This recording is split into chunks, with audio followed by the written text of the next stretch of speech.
আসসালামু আলাইকুম রহমতুল্লাহি ওবরাকাতুহু। দর্শক কেমন আছেন? আশা করি সকলেই ভালো আছেন। যে যেখান থেকে বসে আমাদের এই ভিডিওটা দেখতেছেন তাদের সকলকে জানাচ্ছি অনেক অনেক ধন্যবাদ। দর্শক আজকে আপনাদেরকে নিয়ে আসলাম চরশিবপুর ওলামা ছাত্র ঐক্য পরিষদের সংগঠনে। আর এই চরশিবপুর ওলামা ছাত্র ঐক্য পরিষদ সংগঠন এটি কিন্তু আলহামদুলিল্লাহ আপনারা ইতিপূর্বে দেখেছেন আমাদের এই ওলামা কেরামের যে সংগঠন রয়েছে, সংগঠনের মাধ্যমে আমাদের এই গ্রামেই শতাধিক শুধু আলেম হাফেজ রয়েছে।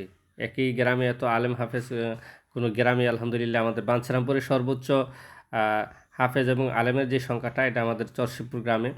তো দর্শক আজকে আপনাদেরকে একটু শেয়ার করার জন্য চরশিবপুর ওলামা ছাত্র ঐক্য পরিষদ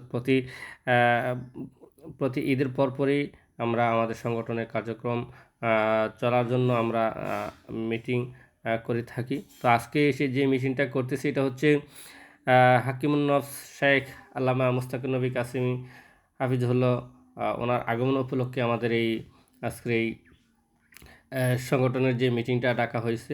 তো আলহামদুলিল্লাহ আপনারা জেনে খুশি হবেন যে চরশিবপুর ওলামা ছাত্র ঐক্য পরিষদের মাধ্যমে 6 এপ্রিল রোজ রবিবার আমাদের মাঝে তাশরিফ আনতেছেন হজরত মাওলানা হাকিমুন নফস শেখ আল্লামা মুস্তাকিন নবী কাসিমি হাফিজুল্লাহ। তো ওনাকে কেন্দ্র করে আলহামদুলিল্লাহ আজকে আমাদের এই মিটিং ওলামায়ে কেরামের মিটিং হয়েছে। তো আপনারা ইনশাল্লাহ আসবেন।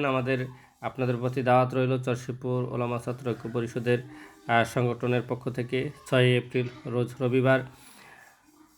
তো আজকে আমাদের মাঝে যেই মিটিংটা হচ্ছে এটা হচ্ছে আমাদের ওলামায়ে কেরামের এটা ধারাবাহিকভাবে আমরা করে থাকি প্রতি ঈদের পরপরই। তো সেই পরিপ্রেক্ষিতে যে ছুটি রয়েছে আমাদের সেই ছুটি কে কেন্দ্র করে আমাদের ওলামায়ে কেরাম এখানে আমরা একত্রিত হয়েছি।